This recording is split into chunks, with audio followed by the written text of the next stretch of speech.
Hey everyone, and welcome back to our journey through Genesis on the Bible series. Last time, we left off with an incredible cliffhanger: Joseph, alive and well, and not just alive, but the second most powerful man in Egypt. He's just revealed himself to his stunned brothers and has sent them back to Canaan with a message for their father. Jacob, come to Egypt, I will provide for you. Can you even imagine the whirlwind of emotions? The shock, the disbelief, the overwhelming joy.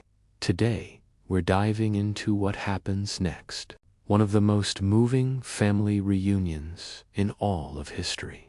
So, let's get into Genesis, chapters 46 and 47. Jacob gets the news, and at first, he can't believe it.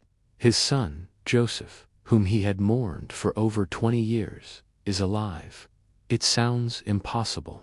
But then he sees the wagons, the Egyptian carts laden with provisions that Joseph sent.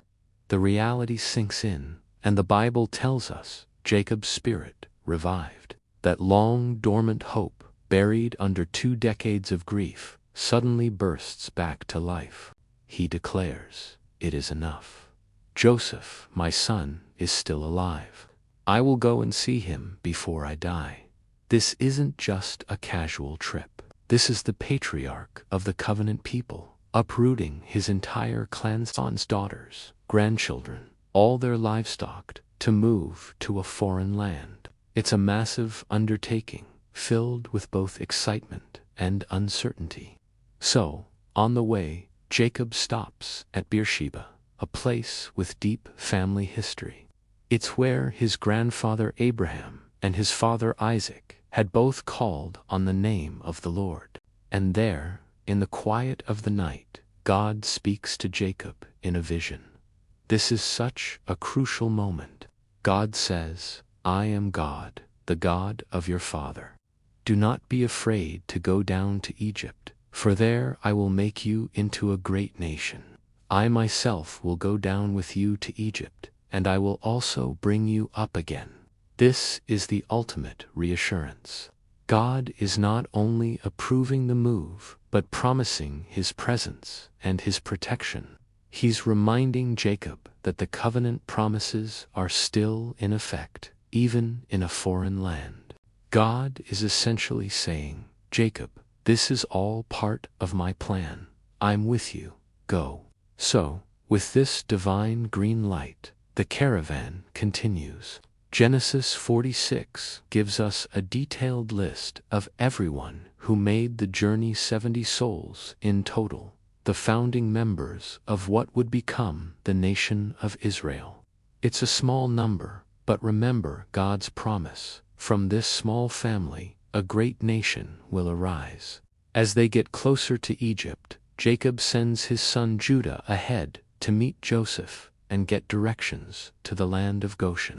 Joseph had specifically arranged for them to settle in Goshen. Why Goshen?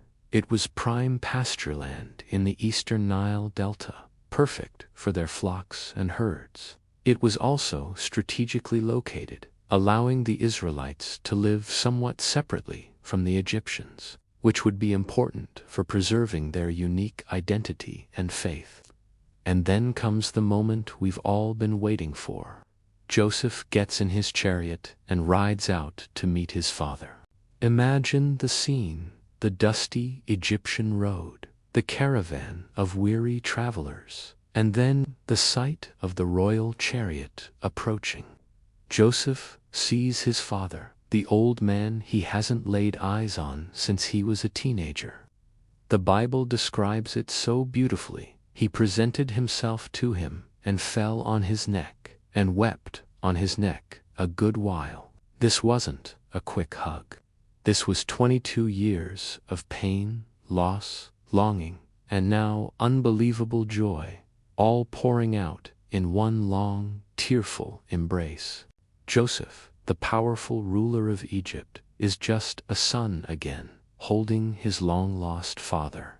And Jacob, whose life was defined by the loss of his favorite son, finally holds him again and says, "Now let me die." since I have seen your face and know that you are still alive." His life's greatest sorrow has been turned into his greatest joy. It's a picture of complete and utter fulfillment. But the story doesn't end there. Joseph is a wise administrator, and he knows they need to handle the introduction to Pharaoh carefully. He coaches his family on what to say. He tells them, "When Pharaoh calls you and asks, 'What is your occupation?' you shall say, 'Your servants have been keepers of livestock from our youth even until now, both we and our fathers.'" Why this specific instruction? Because shepherds were considered detestable to the Egyptians. By being honest about their profession, Joseph ensures they'll be given the land of Goshen, keeping them separate and safe. It's brilliant strategy, using a cultural bias to his family's advantage and to fulfill God's plan. Joseph then takes 5 of his brothers to meet Pharaoh. The ruler of the most powerful empire on earth meets these humble shepherds from Canaan. Pharaoh asks them, just as Joseph predicted, "What is your occupation?"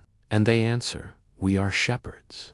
They also formally request to live in Goshen. Pharaoh, showing incredible favor to Joseph, agrees immediately. He tells Joseph, "The land of Egypt is before you. Settle your father and your brothers in the best of the land. Let them dwell in the land of Goshen." He even offers to hire some of them to manage his own royal livestock. This is extraordinary grace, a direct result of God's favor on Joseph. Then comes another powerful scene, the meeting between Jacob and Pharaoh. Joseph brings his elderly father before the king. This isn't a meeting of equals. One is the ruler of a mighty empire, and the other is a 130-year-old nomadic patriarch. But something amazing happens. The Bible says, "And Jacob blessed Pharaoh." Pause and think about that. The humble shepherd blesses the mighty king. In the ancient world, the one who blesses is always the greater. In that moment, Jacob isn't just an old man. He is the carrier of God's covenant promise, a representative of the Most High God. His blessing carries spiritual weight and authority. Pharaoh, in all his earthly glory, recognizes this and receives the blessing. Pharaoh asks Jacob, "How many are the days of the years of your life?" Jacob's answer is profound and a little bit sad. He says, "The days of the years of my pilgrimage are 130 years. Few and evil have been the days of the years of my life, and they have not attained to the days of the years of my fathers." He sees his life as a pilgrimage, a journey, and it has been a hard one, marked by family conflict, deception, loss, and sorrow. But now, here at the end of his journey, he's found peace and reconciliation in Egypt, all under the care of his son. After their conversation, Jacob blesses Pharaoh again before he leaves. So, Jacob and his family are settled. They are given the best land, they are provided for, and they thrive. The chapter ends by telling us that the Israelites were fruitful and multiplied greatly in the land of Goshen. The promise God made to Jacob back in Beersheba, "I will make you into a great nation," is already beginning to come true. This story is such a beautiful picture of God's sovereignty and faithfulness.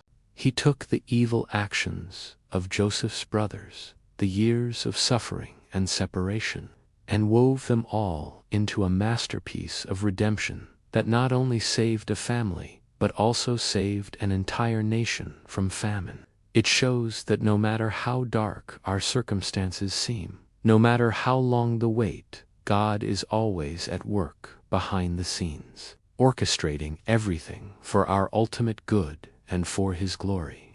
He is a God who brings families back together, who turns mourning into dancing, and who keeps His promises, no matter what. What an incredible story of reunion and redemption.